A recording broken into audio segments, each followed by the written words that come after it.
Is noonish okay?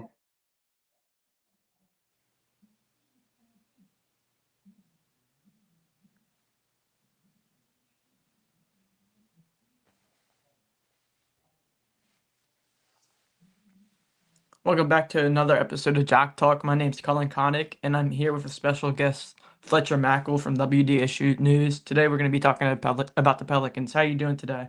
I'm doing well. Thanks for having me. Appreciate it. I know we've been talking about doing this for a while, so I'm glad we finally pulled it off. I hope I don't have the cool head buds like you, so I hope my audio sounds okay. Yeah, it sounds really good. So Okay. All right. I'm in my hopefully, house by myself, so got nobody, no interference, no loud noises in the background. But I during COVID, which obviously you were even younger than you are now. I feel like I had the whole headsets and the earbuds, but now I don't use them as much, so I apologize. nah, it's okay. What do you think about Trey Murphy? Everyone showed up to the summer league games, including Jordan Hawkins. Besides Trey Murphy, what do you think about that? Yeah, it's interesting. I mean, look, I love Trey Murphy. I've been a Trey Murphy guy since they drafted him out of UVA back in 21. I never understood why Willie didn't play him more early in his career. I've never understood why he disappeared, and it just seemed like they kept the ball away from him at times. So I've seen Trey Murphy evolve and have always felt like he's a special type player. Um, and that being said, he did play a lot last year. Zion played a lot last year. They didn't impact winning together. So I get why the Pelicans were listening to offers. That being said, you don't give away good players. So I commend them for at least standing firm and not saying, let's change to make change. Like, we don't like change for what? So now I'm under the impression that maybe Trey Murphy will be back. But the fact that they are all out in Vegas. Jamal Mosley's working out with them. Zion's out there. DeJounte's out there. DeAndre Jordan's out there. Look, I know Trey was doing some stuff on the East Coast. He was at, the big 4th of July white party with all the celebrities and the athletes out in the Hamptons. I know he's been working out. We'll see. They're certainly not going to give him away. And look, if they go into the season with him, I think that's good. But I do wonder if they struggle this year, if they don't defy the odds and it doesn't all come together, the price of Trey Murphy is not going to be maybe what it is right now at the trade deadline. But it's been a weird offseason because I was one of the people who thought big changes are coming. Joe Dumars last year got here. He made a trade right away, for Queen. He traded, a lot of salary flexibility with CJ McCollum and Kelly Olynyk to bring in Jordan Poole, who ended up not playing a lot. I thought maybe they'll get a high draft pick. Maybe they'll get some new veteran players in we've had nothing, like nothing. So, it's looking more and more like they may be doubling down on this roster. Yeah, no, I thought there was going to be big changes because look what he did in year two as Detroit Pistons general manager or executive basketball operations. He did big changes. Thought this was going to be the same, but we have done nothing so far. But we do need a center. I would like to see where Trey Murphy ends up if he does get traded. What teams do you think would be interested in him? I think every team that's good would be interested in Trey Murphy. Like, Trey Murphy fits to me, and I mean this is in a nice way, so I hope it doesn't come across as negative. I think Trey Murphy on a championship team would be the second or third best player. Like, you look at the Knicks, okay? Brunson's kind of their alpha. Cat is right behind him. But then the three other guys on the floor, like OG Anunoby is excellent. Mikal Bridges is excellent.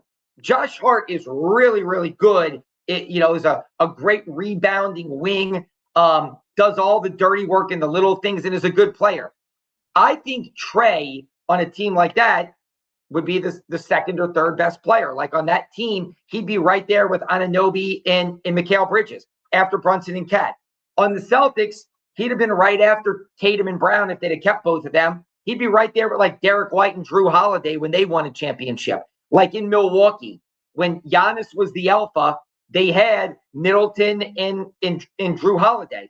Like, that's where Trey Murphy is. Trey Murphy on any amazingly awesome championship team is the second or third best player, who is a 3-level scorer, who is a willing multi-positional defender. So 29 teams in the league, especially, let's say 20 good ones, would love Trey Murphy. And I think that that's why they fielded a lot of calls on Trey Murphy. But if the price is significant, and look, I still think something's going to happen in the league. There's going to be more movement, but the next domino to fall has to be LeBron. And that will trigger a lot of moves from teams. Like, for instance, if LeBron goes to Golden State, Boston may feel like, like maybe we need to do something for Trey to show that we're this elite team in the East, and that we're certainly better than New York or Cleveland. Or look, if LeBron goes to, let's just say, Philadelphia, then Cleveland or Detroit, they may have more pressure to do things. If Golden State doesn't get LeBron, Golden State's going to have a lot of pressure to maximize the final window of Steph Curry. So I think that once the LeBron move happens, that could be where Golden State comes at. If LeBron doesn't go to Golden State and he goes to Cleveland, then maybe Golden State comes at New Orleans with a mega package for Trey Murphy. 3 or 4 first-round draft picks, pods, Moody's contract because he can't play. And then the Pelicans could flip that into something else. Or maybe it's Cleveland, who didn't get LeBron, who wants to make a big move, and they could get an Allen or a Mobley. I'm just trying to. I don't know where the move's going to come from, but if Trey Murphy is moved, it will probably be a spinoff of the LeBron situation. Who got LeBron, and how does that affect us, and what do we have to do? Yeah, I think the trade would come out of nowhere, like a team that's not been talked about, like Cleveland. Yeah. Package like Evan Mobley. I would want Evan Mobley back in return with Max Strus or something like that. That would be my package. Yeah, and again, I don't know if Cleveland would say that's too rich for their blood. Like, I don't know. But how desperate are they? I mean, look, Cleveland, the year before was the number 1 seed in the East. This year, they were pretty good again. I mean, they made it to the Eastern Conference Finals. I know they got their doors blown off, but they got there. So again, I don't think they're that far away. So, but if they don't get LeBron, do they just hold the rope and say, hey, we've been right there the last 2 years? Or do they make some kind of an adjustment trade since they haven't been able to get over the hump and get to the finals? So yeah, again, I think the Trey Murphy talk will resurface, but right now it's probably on hold until LeBron and Rich Paul announce what they're doing going forward. What do you think about DeJounte Murray? Do you think he stays, or do you think he gets traded? I mean, again, he's another one. He played relatively well when he came back. I love all the intangibles and the player that he is. He seems all in. He's certainly a quality player. Look, 2 years ago, before DeJounte got here, the Pelicans won 49 games. DeJounte Murray was the piece that was supposed to elevate them to a deeper playoff run. Then he breaks his hand, then he tears his Achilles, and it was just an awful year for him. And the team goes sideways. And then by the time he gets back this year, their season's over. They fire the coach. It's done. If everything breaks right for the Pelicans could be good. Like, DeJounte is a good player. Herb's an all-defensive player. Trey is an emerging fringe all-star player. Zion is an all-star player. Queen and Fears have talent. Sadiq Bey is a great role player. Like, if they all stay healthy and it comes together, I can talk myself into them being a 4, 5, or 6 seed. But again, are they going to stay healthy? Is it going to all come together? These are major ifs that this organization has dealt with for a very long time. But again, I don't think they're giving him away. And I also think there's a lot of teams that are in positions like the Pelicans. There's a lot of teams that are absolutely, we have to win now. Like, we've got to compete for a championship right now. The Golden States, the Phillies, the Clevelands, the Detroits. Utah. And I don't see moves where they're really saying, like, DeJounte helps us for this player. And then there's other teams that I think are going to wait and see, like, who and what we are before you make a move for DeJounte. Like, I think if Milwaukee would trade you Miles Turner for some deal for DeJounte, but I don't think they need DeJounte right now. You know what I mean? I just don't.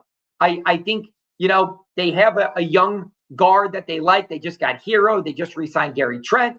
They still have Yakachonis now. So again, I don't know what their appetite for a DeJounte would be. Like if DeJounte could bring you back a center, I'd say do it. But I don't know where that move comes from. And so I think more than likely DeJounte Murray will be on this team. I really wish we got Jalen Green from the Suns and Dylan Brooks. I mean, that's what I was hoping for. But Yeah, I don't know if we'd have gotten Dylan Brooks, but I think you could have done a 1-for-1 for Jalen Green. And like Jalen Green's 23 years old. He's dealt with some injury history, but if he plays, he kind of fits the timeline of this team.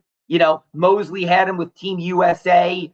But now it seems like the Suns are committed to that. Like I thought for Phoenix, you have a real point guard to play next to Booker. That seemed like an easy 1-for-1 type deal. And then maybe they could throw you a young player, like that. What is it? Rasheer Fleming from like St. Joe's or something, or like Kayvon Malawach. Yeah. I don't know if they would have gone for Malawach. Like, I think they would have probably said that's a bridge too far.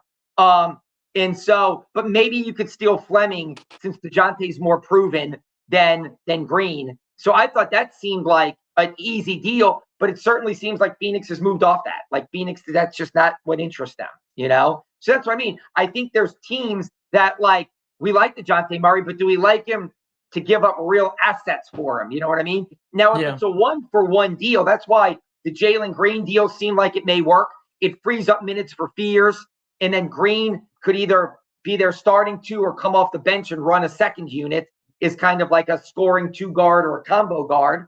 So I like that move. Again, I don't know what other move you make if you're like, I don't know. Like, I started trying to brainstorm things. Like, I don't know if I'm the Pelicans, if I need Jakob Poeltl that bad, but like that's the kind of move it would probably be is, Toronto could play like the kid they drafted last year, whatever, Broyles Murray or whatever. Murray Boyles, yeah. It's a small ball center, and then maybe go try to find like a young big, and then the Pelicans could take Poeltl and they could send DeJounte there since they're going to have Kawhi and they want to compete immediately. But like, I don't know if the Pelicans really say DeJounte for Poeltl. Like, I don't know. Like, I don't know if that's what they do. So I feel like there's a lot of teams that are kind of standing pat with those second wave players, so to say. Got 3 more topics before we end it out, but we got to talk about Zion Williamson and developing the shot from what it looks like from his trainer Chris Crisp. If he becomes a 3-way threat in the NBA, what do you think? You think he can be dominant all NBA team? Yeah, I mean, if Zion becomes a 3-level scorer, he's maybe the best player in the league, or one of the 3 best players in the league getting rim pressure and scoring at the rim. He's like an unstoppable freight train to the rim, or a honing missile to the rim. Like, they know what he's doing and they can't stop it. If his game develops, even if it's not like mid-range from the elbow, like the old David West shot, if he has a serviceable 3-point shot, yeah, I mean, Zion would probably be in that first team all NBA conversation. But look, I didn't realize, I saw the numbers. The most threes he ever shot was with Stan Van Gundy. And really the last few years, he doesn't take any threes. So guys evolve. Look, Brook Lopez became a stretch big late in his career. The shot doesn't look broken. It's just, can he do it enough, and will he do it enough, and will they allow it enough? But if Zion adds that to his bag, I mean, that would make him borderline unstoppable. Yeah, he shot it really good at Duke, and no one could stop him because he just, one game he went like 5 for 5 at Duke, and it was really impressive.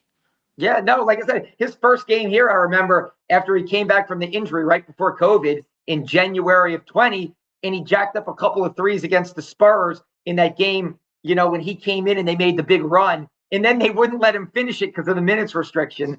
It was crazy. But like, when we've seen it, it looks like it works. We just don't see it that often. In the last couple of years, I mean, I couldn't believe last year how few shots he took. Like, now again, he was unstoppable getting to the rim, but nonetheless, I mean, if he adds that to his game, it would be fantastic. Yes, hopefully he does add it to his game. We're gonna talk about Summer League God, Sham God, Jaron Pierre Jr., Malik Dia. What do you think? Who do you think earns the two-way spots in the roster spot? Yeah, well, I mean, I certainly think Kobe Buffkin, former first round draft Yes, pick out of he looks really Michigan, good. he looks like a guy who's getting a camp invite and is probably going to have a chance to make this roster, even if he starts in the G League out in Kenner. But I mean, look, he was a first round draft pick for a reason. The talent is probably there. Jaron Pierre, I think same thing. I don't want to say he's going to be Herb Jones because that's probably too much, but maybe he can make the roster or start. Same thing. Look, people forget Jose came up through the G League. Trey played a lot in the G League. Jackson Hayes played in the G League. And like, there's nothing wrong with that. I mean, Alex Caruso came up through the G League. So, Champagny with the Spurs came up through the G League. So that's not like an indictment on them. But yeah, look, summer league to me is something you have to take with a huge grain of salt. If your team wins, you go awesome. We would rather positivity than negativity. But if your team loses, who cares? 2 years. So again, it just doesn't matter. Like I don't know what the Knicks summer league record is, but does it really matter? Yeah, man. So again, but I like seeing Hunter Dickinson can maybe be a guy G League who can maybe earn some minutes as a backup big with the big team. I like the little kid 5'7". I don't know if at that size he's ever going to have a spot, but who knows? The kid Noel. Same height as Jose Alvarado. So who knows? Yeah, I mean, but Jose's still like 5'11". I mean, and he's tiny. 5'7" is like really tiny in the NBA.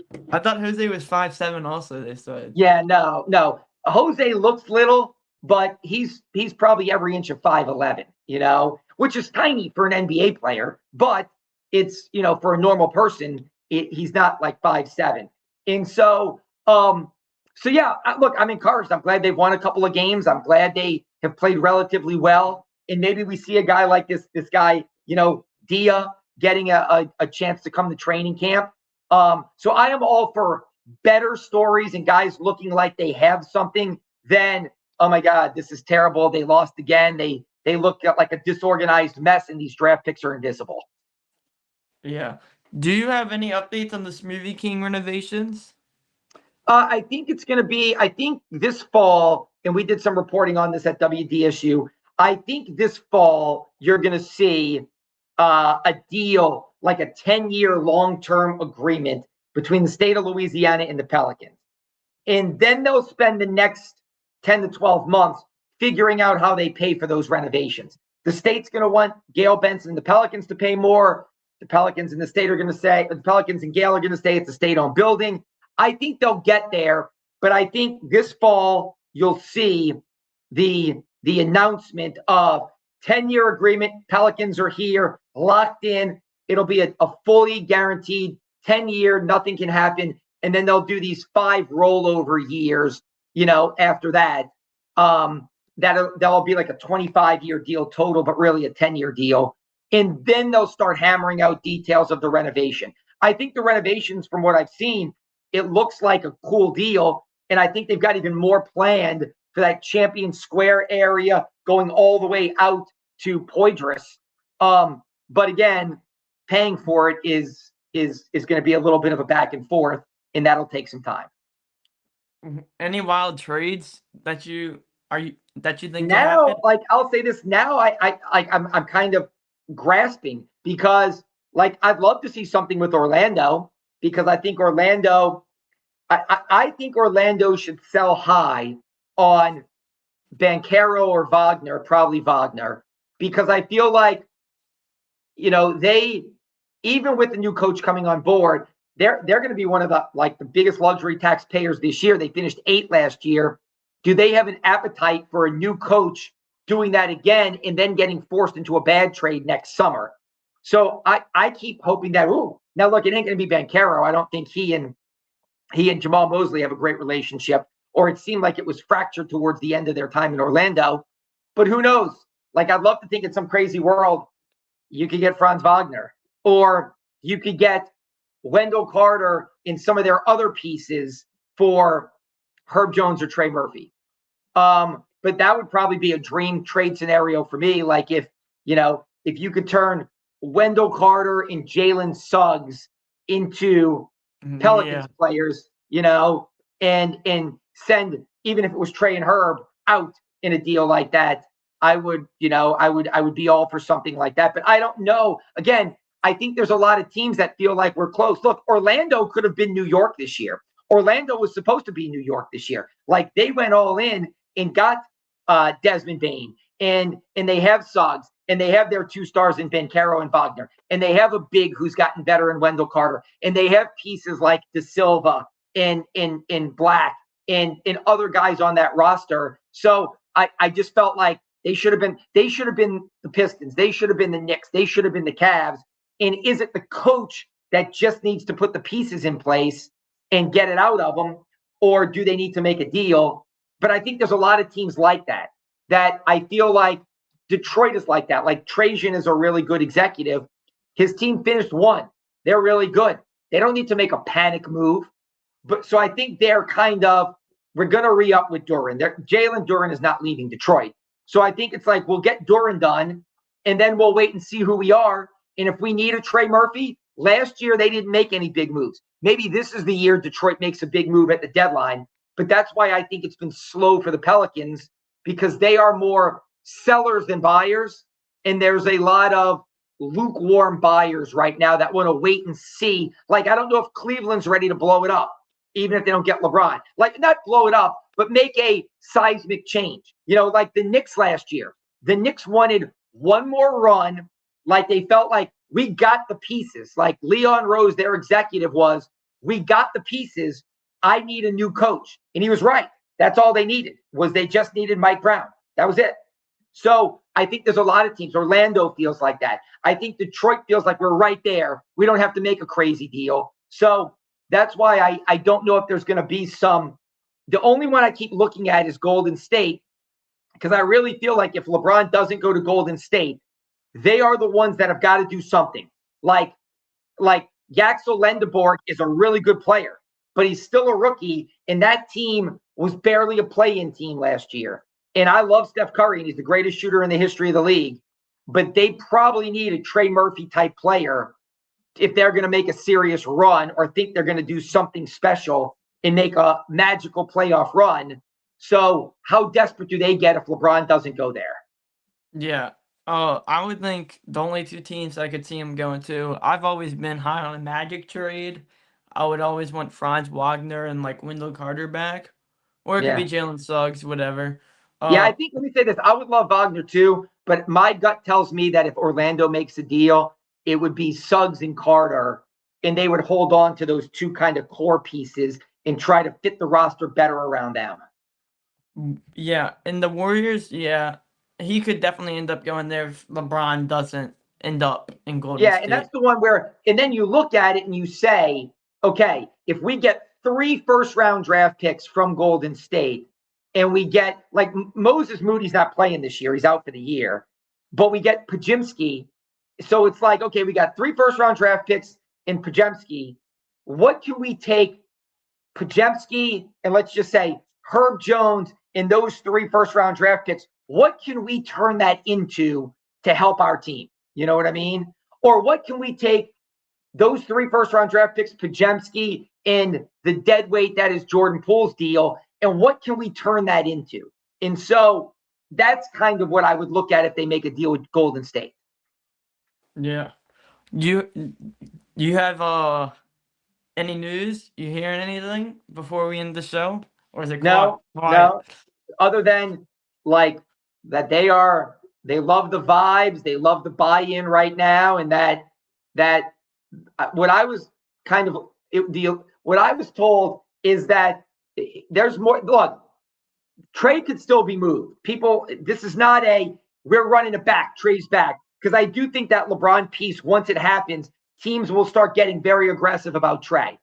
But I do think there's a chance that they don't make a significant move now, and have kind of backed off of that, because I thought they were, but they set a high price and they didn't waver. And now maybe there's more of a chance that it's just going to be Jamal Mosley's the guy. Figure it out. So, yeah. Well, thank you for coming on. I really appreciate it. All right, Cullen. I'm sorry it took so long, and I hope your friends and family enjoyed this, and hopefully we'll do it again soon. If anything big happens, pencil me in, and we'll talk about the deal. All right, and middle of the season, I'll have you back on to 100%. talk about how the season's Keep up the going. good work. Keep up the good work. Thank you. This was another episode of Jock Talk. Thank you for coming on. I really appreciate it. Peace.